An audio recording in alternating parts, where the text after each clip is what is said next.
Hi everyone, this is Rev Kimmy. And I'm Dr. G. Welcome to our podcast. Kimmy? So approximately 39 weeks ago, about September 3rd, 2023, I did a post on my Facebook, found as Kimmy, K-Y-M-M-I, Bloomberg, B-L-O-O-M-B-E-R-G. Update: Dennis Rader, the notorious BTK serial killer, and current investigative efforts. I have been officially welcomed and encouraged by the sheriff leading the investigation to travel to Kansas and Oklahoma to exercise my Christian prophetic gift to help them with their investigation.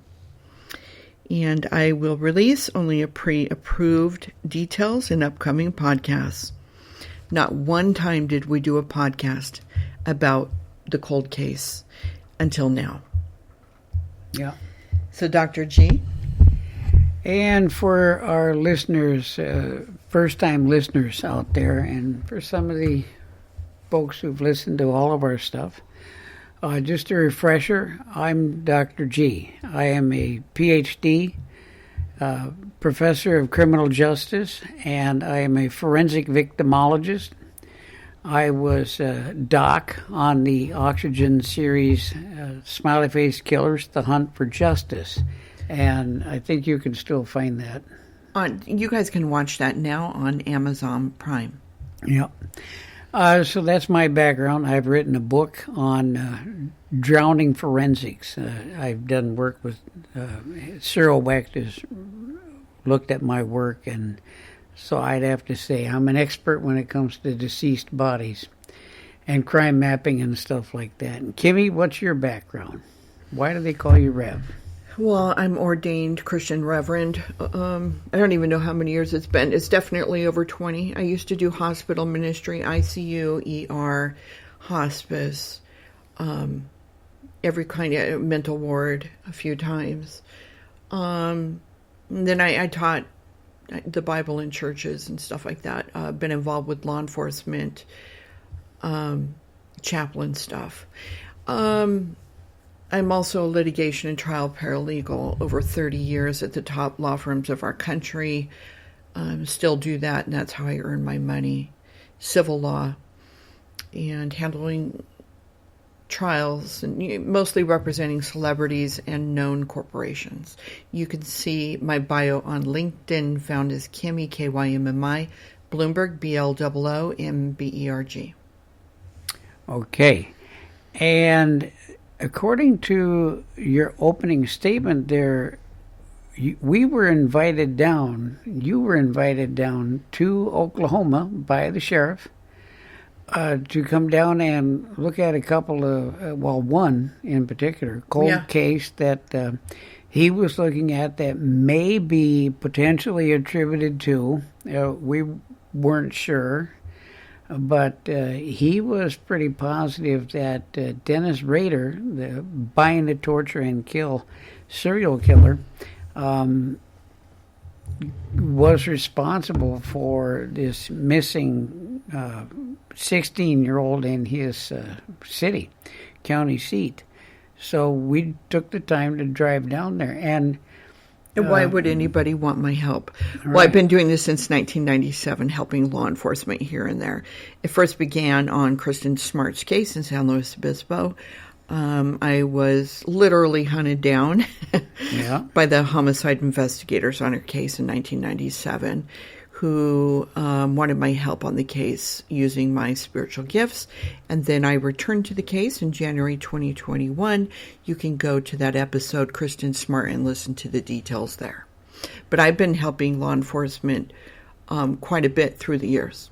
And you can listen to other podcasts, episodes to learn about those cases, such as like Orrin and Orson West. Let's just name that one, for instance. Yes, and as we dive into this and what we did, we drove down to Park City, Kansas City, down Wichita, down where he was most active, and as a forensic victimologist and in my book, we honored the victims. try to bring them forward. So I'd like to do that very quickly. Unfortunately, Dennis Rader, BTK, he's known by his name, even though we've mentioned when we worked the case a year ago, right? Yep. Well, September Yep. 2023. We're mentioning to a few people, and they're like, they have no idea who Dennis Rader, BTK is. So, that's actually, being that we're involved in true crime stuff, it's shocking. But on the other hand, it's a good thing. And we do want the victims to be more known and to give them recognition more than Dennis Rader, BTK. So we're going to go ahead and take a few minutes to mention their names to honor them in their memory. Yes, these cases go from 74 to 91. The first four was the Otero family: Joseph, Julia, Joseph Jr., and Josephine. And then Catherine Bright.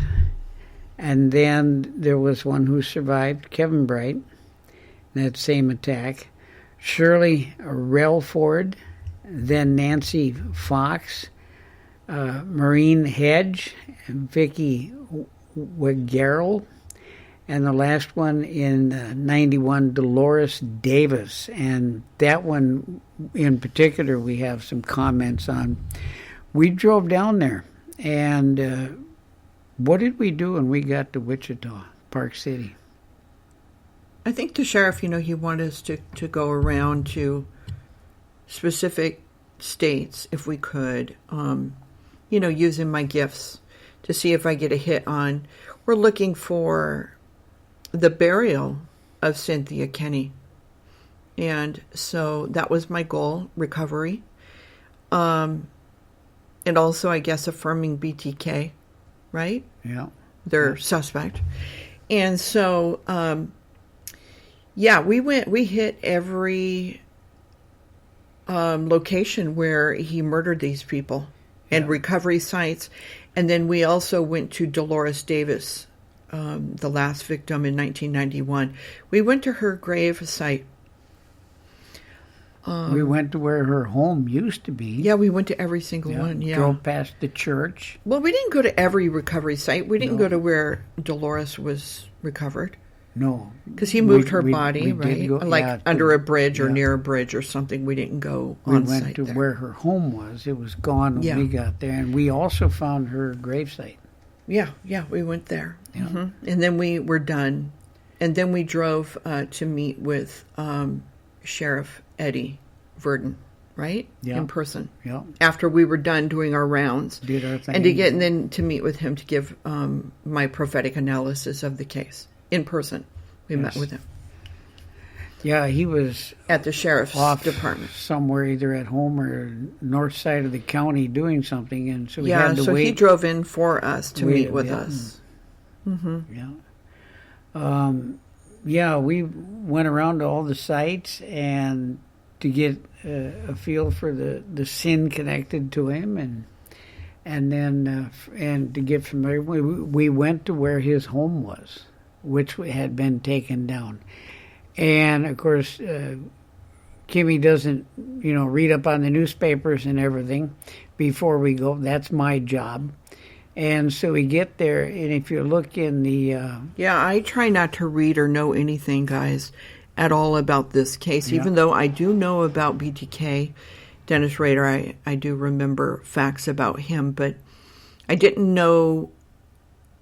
information about two cases that I worked concerning BTK were Cynthia Dawn Kenny in Oklahoma and Shauna Beth Garber. And both I worked directly with the sheriffs. Yeah. And the lead detectives. 2 different counties. Yeah, and Shauna Garber was in Missouri. Yeah. And if you look online, you'll see pictures of where they went to the lot where... Rader's home used to be, and we went there picked up where a piece of concrete, and we found that it was still there, and I mean, they dug recently, right at the time. Yeah. They had received. I don't know if that information's in the news, so I'm going to not share that information. But they dug there. They had information that led them to believe that something was buried under there at his old property. And they dug it up, and we went there and visited that location where BTK used to live in Kansas. Yeah, and we didn't know that they had, searched there, and we got there, and I remember you telling me that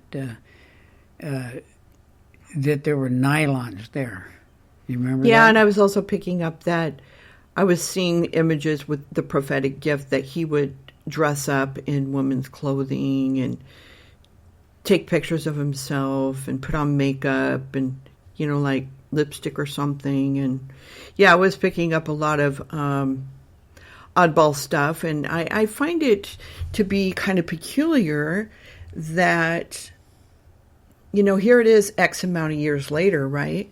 After they caught him, put him in, they had their trial, sentenced him. He's in prison. They demolished his house at some point. I don't know exactly when, but here it is that they dig up underneath concrete sidewalk at his house and find this evidence of his souvenirs, right? What was found there? Do you remember? It was exactly? Like one of his little hidey holes, and they found a package with some souvenirs in it. Yeah, the pantyhose. And they were like tied together because, he maybe possibly used it in a crime. And so I find it to be very interesting, Dr. G, that they did not dig up the whole property. I would have if I was in charge. If you destroy the house and you're trying to resolve issues and, and try to move on from it, I would have dug up the property, quite frankly. And I'm surprised. Here it is, X amount of years. I don't know how many years ago they demolished that house. That surprises me. But anyway, I think that Sheriff Eddie Verdon is doing a great job.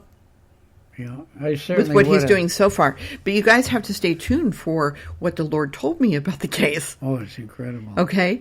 I want to say that Sheriff Eddie Verdon told me nothing about this case.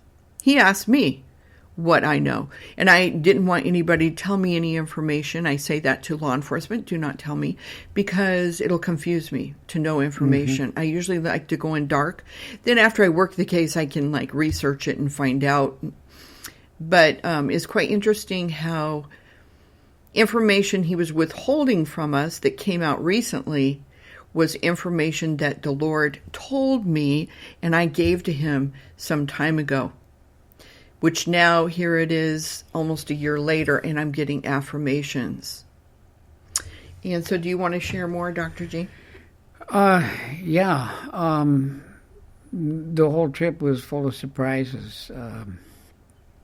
It was quite interesting up there in Park City and in Wichita to go around and see all the sites.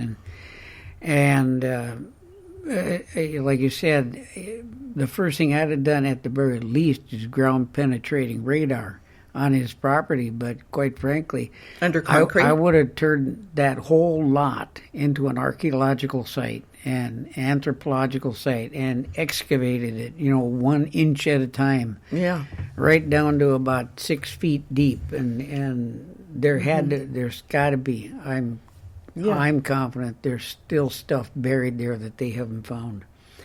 But anyway, Probably. We get down to Pawhuska, Oklahoma, and we're looking around. We find the laundromat where Miss Kinney, Cynthia Dawn Kinney, 16 years old, was last seen.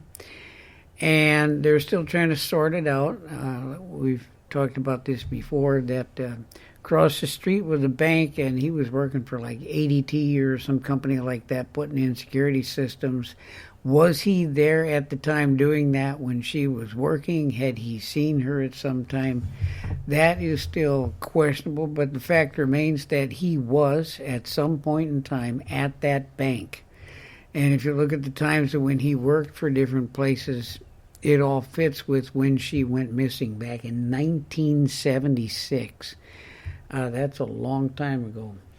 The second case, and we'll get to that in a moment, but with Cynthia's case, which is in Oklahoma, we got down there, and I always hang back. When you walked into Yeah, I the went on laundromat. site. There's a front door, and then there's Where two she went side missing. doors. Yeah, two side doors. So you went in, and I just kind of stood back. What did God show you when you got inside the laundromat? Well, we went on site to the laundromat where she was last seen. It was her aunt and uncle's laundromat in Osage County in Oklahoma. And so I walked the premises. I walked inside. I felt God showed me with my gifts that she exited the right hand as you're facing the laundromat from outside, standing outside. It's the doors on the right hand side. That she exited.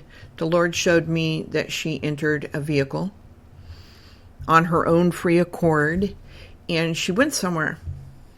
And I feel that was not any abduction. It was some kind of a planned pickup. Mm-hmm.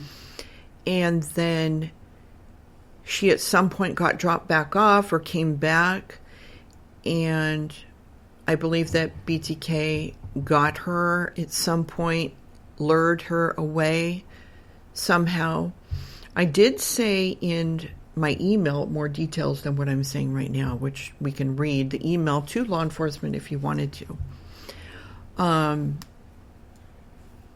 So I believe that somehow she came back, and he had been stalking her. I believe that he was working for ADT Security Services, and he had been until July 1988 when he was laid off. And so he had been stalking her. So when she returns, he's still stalking. He's a very patient person for stalking, is what I picked up. Let me see if I could find that original email to law enforcement, which I'm going to read verbatim. Yeah, I think you should read that before I share what we discovered in the last week. In fact, in the last couple of days.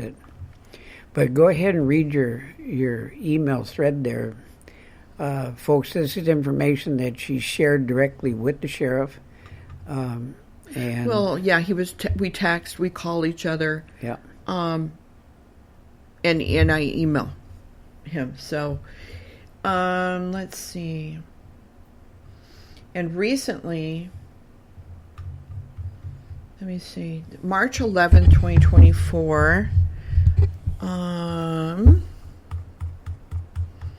Goodness sakes. This is not planned out very well, sorry. I have these emails redacted and ready to read, but I don't know which one I need to read.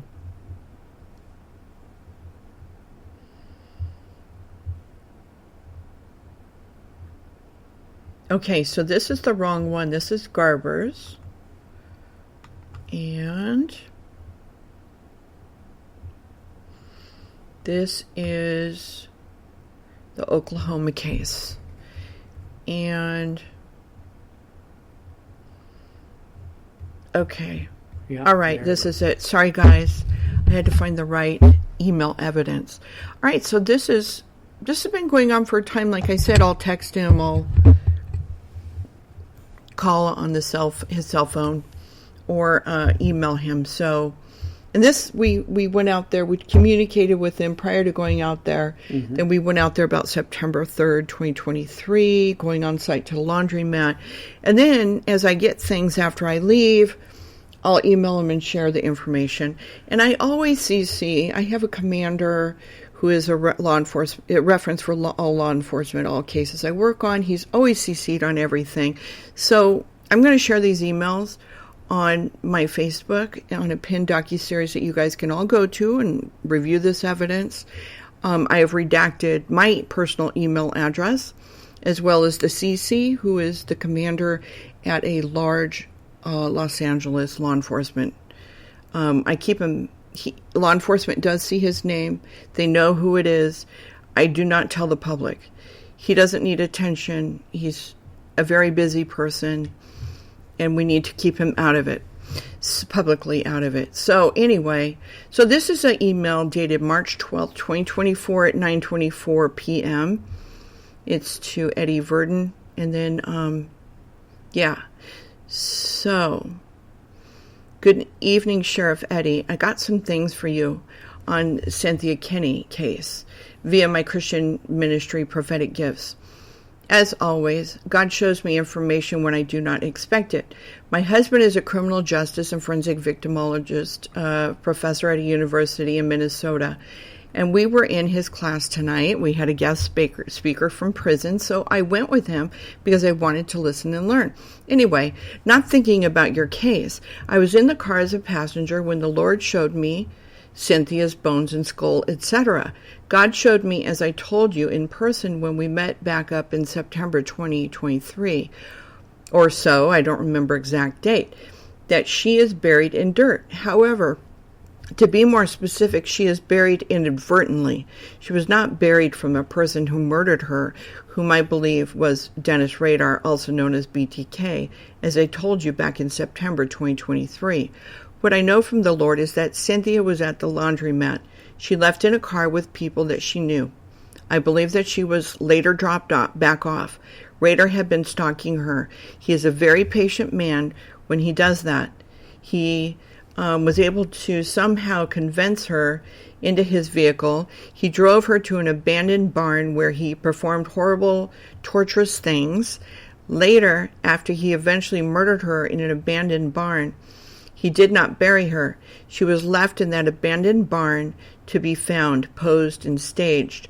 However, through time, I believe that the barn had fallen apart or demolished, as such, was inadvertently covered and buried in the dirt. No one knew she was there when they went to demolish it. Over time. I asked the Lord where the specific abandoned barn is located, and he told me that it's in Kansas, not in Oklahoma, which the state line is about 20 miles from Osage County, so it makes sense. So what I said to him was, what I specifically mean is at the state line of Oklahoma and Kansas, but on the Kansas side. Yeah. Okay? And that is clear, and you can all go and review this email. And I said, that is all I have received thus far. If I get more specifics, I'll email you the information. Any questions or comments, email me back or call me or text. You have my telephone number. Keep going, praying. God bless, Rev Kimmy. And then I mentioned that my reference is CC'd. It has nothing to do with him. I let my reference, the commander, review all of my emails, what I say and do on all cases with law enforcement throughout the country, so that he can read it and continue to be my reference, or in the alternative, quit if he doesn't like what I'm saying and doing. That's why he's always CC'd. I personally don't understand how someone could be a reference when you have no idea what they're saying and doing. So he's always CC'd. Okay, so in summary, you told him that she would be found, not buried, but in an abandoned barn on the Kansas-Oklahoma border on the Kansas side. Yes. Yep. And it's in writing, and yep. So a couple days ago, folks, we're just, following up on old cases, seeing what we can find online, and we come across an article. What was in the news? That's written like 8 days ago. And that's kind of what inspired us, like, oh my gosh, talk about serious validation. I think we found this 2 weeks ago, but we haven't had time to do this podcast. Here's what it says. Episode. Sheriff Verdon said officers received an anonymous call months after Kinney disappeared, so that would have been like back in 76, from a man claiming her body could be found in an old barn along the Oklahoma-Kansas border. Now, this was nowhere, guys. When I work cases, I don't read about it, Kay? And like I said, Sheriff Eddie Verdon, he listened to me. He didn't tell me anything. Yep. Okay? So I have been helping trying to find her remains. So that information came from the Lord prior to us ever reading this, and the sheriff never told us. Right. So this is an affirmation as to the information. Oh, it's 18 days ago. Yep. And today is June 2nd, 2024. This is information I did not know. This is an affirmation to what the Lord told me. Right? Investigators said that they have evidence indicating Rader had buried Kenny, but not buried because the person who called in didn't say he buried it. He said you will find her in an old barn. Yep. This doesn't say buried in a barn, right? Right. So I think that through time she became buried. So Kenny in a barn near the Kansas-Oklahoma border. Never knew that information till a few days ago. Yeah, that's validation. And I wrote the sheriff right away. I said, "Oh my gosh, this is an affirmation. You never told me this." Yeah, that's a validation of the word of knowledge. Yeah, and let me read that email where I got very excited and wrote Sheriff Eddie when I learned this information about May. It says May 15, 2024 email. Hi, Eddie. And of course, I CC'd the commander. I want him to see.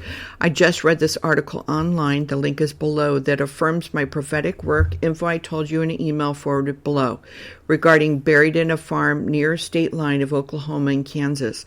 But the Lord told me the Kansas side. You never told me about the man calling in information, nor have I read it anywhere until a few minutes ago. Praise the Lord. I am here for you if you ever need my gifts further. You have my cell. Keep going, praying, hugs. In his service, Rev Kimmy. So that was really an affirmation for sure. Yep. And I remember when we were down there, we were talking to him, and like I said, there's 3 doors on the laundromat. You come in the front door, and there's 2 side doors going out to parking lots. And I remember when you were talking to Sheriff Eddie in the parking lot out there at the sheriff's office, he was validating on site some of what you were sharing. You said, I see him going out the east door. Oh, you mean whatever. when Sheriff Eddie did a high five? Yeah. I told him, he said, what do you got? And I told him, and after I told him information, he did a high five to me because I was spot on with what I told him, not knowing what he knows. Yeah. He said that's exactly correct. I told him that she's in a abandoned barn. And that I think it's at a location where there's no barn anymore. Yeah. I don't remember exactly what I said to him, something like that. Yeah. Now, there's one other new development for folks who are interested in this, and I was a cryptanalyst in the Army, signals intelligence. April 15th, Osage County Sheriff's Office received, that's this year, 2024, received a package from a woman who wishes to remain anonymous. The package contained a word puzzle that Dennis Rader had sent to a Kansas news station back in 2004. That's 20 years ago, and I'm like, wow, how come this didn't, make it into the I don't think the news intelligence station, cycle? I don't think the news station held this evidence and now is coughing it up. Don't you think it probably another detective or a law enforcement agency had it all along? Yeah. And now because he has an active case on, that's what I'm thinking. They probably sent it to him. Sitting up in some file in Kansas, and the news reporter said, there's his case now. I'm going to send this thing that I have. Yeah. So they found Cynthia's name. The victim Cynthia's name there, Osage County, and what else did they find in this puzzle? It's in the news. You guys can Google it. Cindy and her last name, first name. Yeah, and they found like servicemen, spot victim, follow, and Wichita. A bunch of other stuff. But just looking at it, I broke out too. Years ago, I got a letter from the Department of Corrections in Rhode Island. They had a message from an inmate that they couldn't crack. And I looked at it, and it took me about 15 minutes, and I broke it out. Now, have you done this more than that one time? Yeah, I did it for them a second time, and again, it doesn't take me very long. So you decode messages for prisons, for the people who run the prisons? Yeah. Okay. I've done that several So what do you times. think of, since you have that history? It's not real complex. So this is different, though, isn't it? Well, this from is what you're used to seeing? like you see, you buy those books in the grocery store or at Walmart, on the checkout. I get Sudoku puzzle books. Some people get crossword things, but they're not crosswords. Everybody find the word, kind of. And that's what this is. Yeah, but is this different from the stuff that you've worked before and the way that you see Sheriff Eddie or whomever has found words like Cindy? Well, I don't know who's finding these words, but some of them are really complex, zigzagging back and forth. I know that you find it questionable because they're zigzagging back and forth. However, like I said to him, I said to Dr. G, I said, okay, if it is kind of just goofy and questionable, then go ahead and find Kim. Yeah, I couldn't. We can't find my name, just simple KIM. Yeah. You can find it online, guys. Google it, the new puzzle that they found. Now find your name in it if it's so easy. Yeah, I mean, you can just look right at it, and in just seconds, I see telephone, service. Sure, but that's not the coded name in it. And they're all in a straight line. They're not zigzagging back. Yeah, and but forth. he's known to do these type of puzzles. Well, yeah, but typically, if you're going to do a puzzle, you're not going to just write it out where you telephone. You go 1 over and 2 down, and then 1 over and 2 down. That kind of thing. Yeah, but because it says telephone straight down doesn't mean that's the message telephone. No, it's hidden within. And so I believe there has to be a pattern for the extraction. But there's no way this could be coincidental. I believe Sheriff Eddie is onto something. Well, I really do. It's an affirmation with what the Lord had told me without me knowing information about this case. Yeah, her name's on there. Okay, that's impossible. Her last name. We can't even find Kim, KIM, on this. Right. Well, I'll take a seriously better look at it. Okay, so there should be a pattern to the extraction. So anywho, so Sheriff Eddie needs to go on the Kansas side and be looking for. I don't think the barn is there anymore. I think it's just land, where a barn used to be. Yeah, it's been demolished and removed, and that's the trick of this, finding her. Yeah, quite often I know up here, like if there's an old barn or something like that, they might get the volunteer fire department to come out. You know what I just realized? Seriously, this is real. Oh my gosh. You know what could be the problem? Yeah. If you have a layman, let's say we have our own property and we have an old barn and we bring it down and we get our own tractor and we clean up our own mess. Yeah. Oh my gosh. Maybe this is why Sheriff Eddie can't find her. I am seriously just realizing this. I'm having an epiphany moment right now. You know why? They have inadvertently not only had covered her up, but also put her in the trash with the barn stuff. Yeah. Oh my gosh, she's probably in a landfill. No wonder they can't find her. Or next to a grove. No. We do that up here. Burn the barn down and then push it into a pile. No, I just know this is the case. I just had an epiphany moment. Oh my gosh, she's never going to be found. You want to know why? Because she was never literally buried in the ground. Does BTK bury his victims? No. And if you go back, let's read the phone. Last year, Sheriff Verdon said officers received an anonymous call months after Kenny, so 76, disappeared from a man claiming her body could be found in an old barn along the Oklahoma-Kansas border. Now, I ask you, where does he say that it's buried in a barn or near the barn? He doesn't say buried. He said found in an old barn. I know I just solved this problem. Yeah. That's what happened. It was with a tractor and cleaned up and put into the trash in a landfill somewhere. That's why he's not finding her. An old bucket. Oh my gosh. Bucket on a tractor. This is a bummer. We were hoping to find her to have a proper burial. Okay. I mean, I don't know this 100%, but I am leaning towards that's what's going on here. All right, so anyway, what do you want to talk about now, Dr. So anyway, there is a second case, and you were working on that one as well, because when we first heard about Cynthia Dawn Kinney, We also heard about Shauna Beth Garber, or Harvey as she's also known. Yeah, and you asked me if I wanted to see it, and I said no, because it's not related. I just felt like with my gift, like I just, I was just like, I didn't feel anything in connection to it. I didn't feel that he was involved on this case, so I did not want to drive by. Remember, we were going to drive over there, and I said, no, let's not. It would have been like 2-3 hours out of our way in one direction. Yeah, I said, no, let's not do it, so we skipped it. Yeah. However, since I was working the case more in Oklahoma, then I became curious. Okay, what is this case in Missouri? Let me just look at this case for a minute.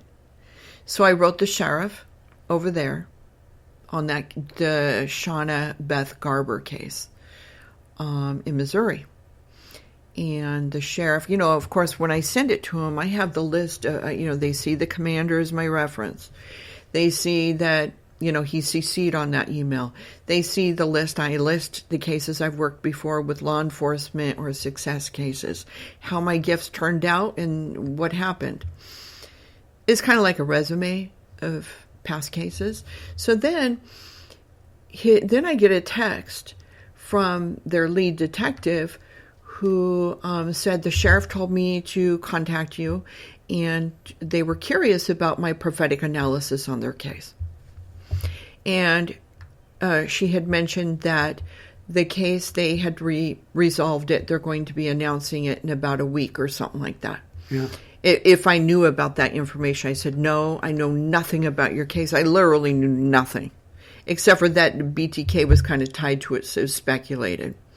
And I did not believe that he is connected to the case at all until I worked it.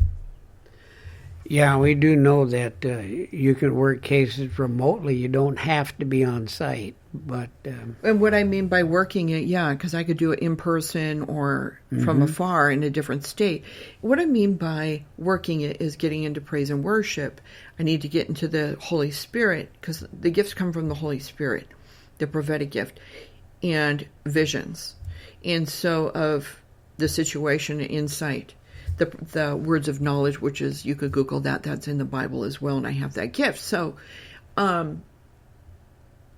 was, so that's what I mean working it, like really praying about it and seeking God for the answer.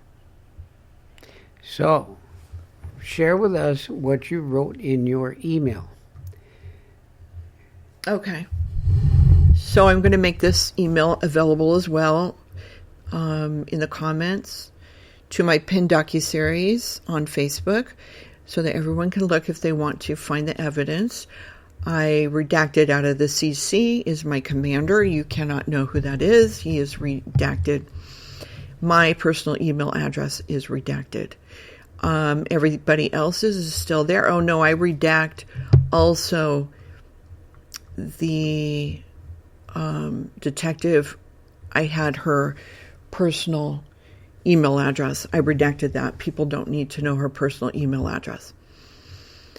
But I left the two sheriffs, the one in Eddie Verdon's email, as well as the sheriff in Missouri. Dear Detective and Sheriff, my final prophetic analysis. Oh, this is email 2. I need to go to email 1. March 11th, 2024 at 5:21 p.m. I say highly confidential, BTK Dennis Rader Garber. And I also CC'd Eddie Verdon, because I believe the two cases were connected. And I was helping him. So I was letting him shadow my work with the Missouri case. I said highly confidential for your eyes only. Detective, you said on your telephone call that I can email the sheriff and he would forward my emails to you, but I had a personal email address. My law enforcement reference, Commander so-and-so, which is redacted out of Detectives Division at so-and-so, it's a law enforcement agency, is also CC'd so he can know and see what I say to other law enforcement.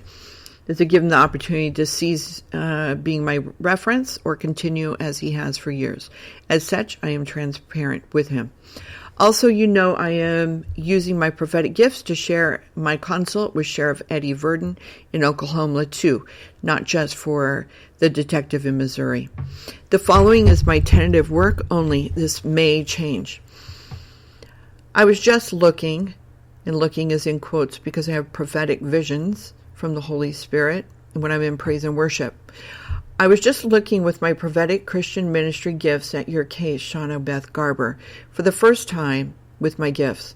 You asked me to look and see how she got into your jurisdiction and who did it. What does he look like? I looked to see how she got there. God showed me the answer is that he traveled with her. He placed her there intentionally. She was staged where she was recovered, i.e. found. I see a man with dark brown hair.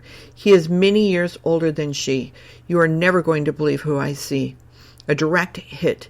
This scares me, and I need to go back to the Lord for confirmation. But I see and know this person to be BTK Dennis Rader. To be frank, like I told you over our phone call on Saturday that I didn't believe your case was tied to BTK, nor did I believe so when I worked the Osage County's missing person, Cynthia, back in September 2023 when I drove there to go to the laundromat. However, I never had used my gifts to see who killed Garber. Frankly, I am shocked. You said you have a suspect or a person of interest. Was he around BTK's age or similar build with dark brown hair? I wanted to tell you right away because this is a huge discovery. Now I am starting to wonder if when you all went to prison to ask BTK questions, if he was very good at throwing you off. He is smart and knowledgeable. He probably knows how to pretend not to know a thing and act disgusted about Garber's murder. I will next work on attempting to figure out with my gifts if he lied to you guys in prison when you went out to interview him. God will show me. He shows me when people lie. I will let you know. Let me just say, regarding the latter, I know he is a control freak. Remember, when he was first arrested, he confessed to murders of every detail boastingly. He may not do so anymore due to the fact that, keep in mind, he is a control freak. Being that he is in prison, he truly has no control anymore, except one thing. Keep the truth of Garber and Cynthia's murders close to his vest.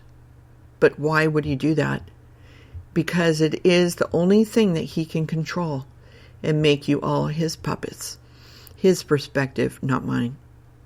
Again, like he did in his letters to press and cops before he was arrested, remember he enjoys playing games to be in control and extremely paranoid. Even the latter may solely drive him from confessing. I think he lied to you at all in prison. Wow, he is good. Again, frankly, no way did I expect to see what I saw with my prophetic gifts. Wow. I will email you all someday soon after I get more answers from God relating to these two cases. I hope it is okay that I CC'd Sheriff Eddie. I believe his case and yours may be tied since seeing what I saw today. Detective, please text me to my cell and let me know if your suspect or person of interest looks like BTK or similar age and build. If you're allowed to do that, I have no idea. In his service, Rev Kimmy. Okay. And I think in your second email, didn't you give a really good description of whom you saw? Oh, well, do you want me to read those? So I went back into praise and worship to verify what I was saying. Because, oh, yeah. I wanted no mistakes, right? I mean, I was shocked with what I saw. Because by no means did I think he was involved with the Missouri case. I really didn't. So here's my email, March 11th, 2024. And what was the first one? March 11th. Oh, it was just later on that day. Let's see. Yeah. So one was at 5 p.m.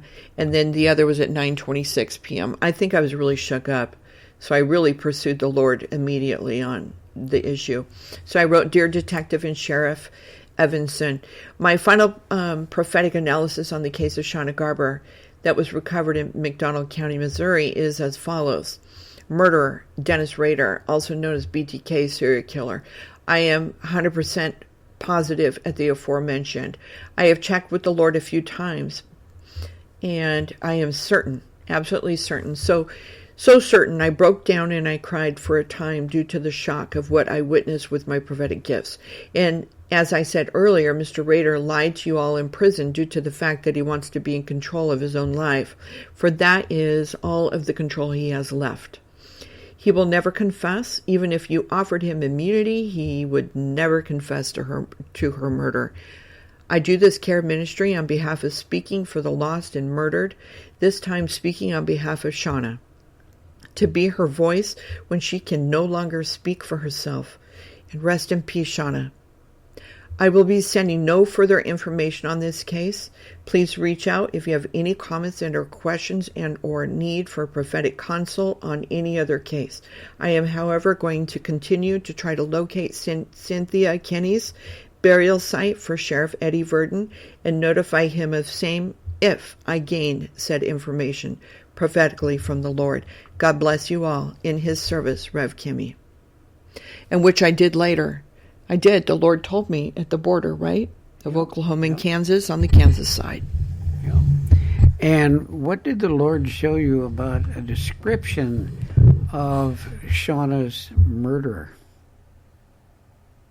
Well, I just want to say, of course, I am in law. I'm litigation and trial paralegal, guys. I work on trials, trials that are in the headlines. We can't, I tell this information, law enforcement, they need to do the digging. We can't put people away based on what I see in my visions, right? Right? Yeah. So, however, I can tip law enforcement to go dig now. This is what I see. Now go dig for the evidence, which is very difficult, right? This is a case that's very difficult to ever get the evidence that you need. So other than finding her remains and finding DNA on it, right? They can pin and put them away. So to answer your question, Dr. G, where did that email go? Which case are we doing? Shauna. What? You guys, Shauna's case, here's how bad it was, okay? Of what I saw. And why I cried. I cry because it's sad cases, but this was overwhelming shock because I didn't think he had anything to do with this case, remember. I saw him in a barn with her lying down. I'm seeing it clear as day as if you're looking through a window, okay? I see him with dark brown hair. I see him, he's 5'10". He's not 5'10", about 5'10" or something. He's bending down. He's putting restraints on her. He's, doing stuff like that. This is not a mistake of what it is that I'm seeing. It's shocking me so much that I am crying and upset and shocked. So what did I say he looked like? Where did it go? What did I say? He had dark brown hair. And he's taller, he's much older. Yeah, he's at least, 15, 20 years older than her. It's a significant age gap, okay? This is not a mistake of what it is that I'm seeing. Unless the detective's person of interest looks with what I'm saying, this description. Right? Yeah. And so go ahead and let's hear about her suspect. All right. Here's the forensic facts of the case. She was out there long enough that her body was decomposed and there was some anthropophagy, animal predation. And it had separated her skull from her torso and her torso from her legs. She was found bound with like 6 different types of bindings, rope and telephone cable and cord or whatever you want to call it. She was not buried. She was found near an abandoned farmhouse. Whether or not she was in the barn or not, I'm not sure. No blunt force trauma, no gunshots, no stab wounds. Sound familiar, folks? Near an abandoned barn, abandoned farm, tied up. Right. Okay. So the suspect that is alleged by the sheriff's investigator in Missouri, I will not give his name, is a white male, and he's deceased now, 58. He's 5'7", 175 pounds at his last booking. Sadly, he was booked, and 3 days later he died in a traffic accident. So I did the math. Now, first off, you'll notice that he is white and male. That fits your description, Kenny. But he's quite a bit shorter than what you suggested. If you do the math and go back to 1976 and figure out when this guy, I found his obit, when he was born, he was only 27 at the time that Garber was murdered, and Garber was 22. That makes him only 5 years older than her. However, if you look at Mr. Rader, a white male, and you go back to that year, 1976, he would have been 45 years old at the time. So he's 23 years older than the victim, Garber. And he's also 5'11" and 190 pounds. So he's the right height, he's the right race, he's the right age. He definitely fits the description that. Well, and he also has a person you saw. history of tying people up Yep. and killing them. Yep. Now, does Mr. Reeves? Oh, we weren't going to say his name. Sorry, guys. No. Mr. Reeves. Well, they can Google it. They would Yeah. see it. Okay, so does Mr. Reeves have a history of tying people up, binding them, and killing them? No, driving after suspension and a few others, but And drugs. And yeah. that's it. He has no history whatsoever. Yeah, none. Yep. So Now, there we are. there's a lot of evidence of linking BTK, Dennis Rader, which I found something on Amazon that is very interesting. It's called Halloween Murder, the Shauna Beth Garber Cold Case. Now, I got all that information and sent it over to Sheriff, oh my gosh. There's so many cases. Verdon, Sheriff Verdon. I gave it to him because I believe he needs to know that information to support his belief and help him with his case. A lot of good information. You may want to read it, guys. It's actually free to read. Go on Amazon and Google Halloween Murder, the Shauna Beth Garber Cold Case, and read those facts. You're going to see those are the facts that support the fact that Shauna Beth Garber was killed by BTK. This is all done. The evidence and interviews of the lead detective on the case at the time is shared in it, and why they believed initially that it was BTK. Okay, and I gave that to Sheriff Verdon just in case he didn't have it or know that those facts. I wanted him to know because it really supports the fact he was in the area. He had family in the area. He had a cousin in the area. So he grew up in the area. He's used to the area. Oh, okay. And do you know that? During that time, you found this today. We knew he worked for the U.S. Census, but I didn't know where. But I recall you showed me something that he worked for the census, which every 10 years, the 10-year census by the federal government.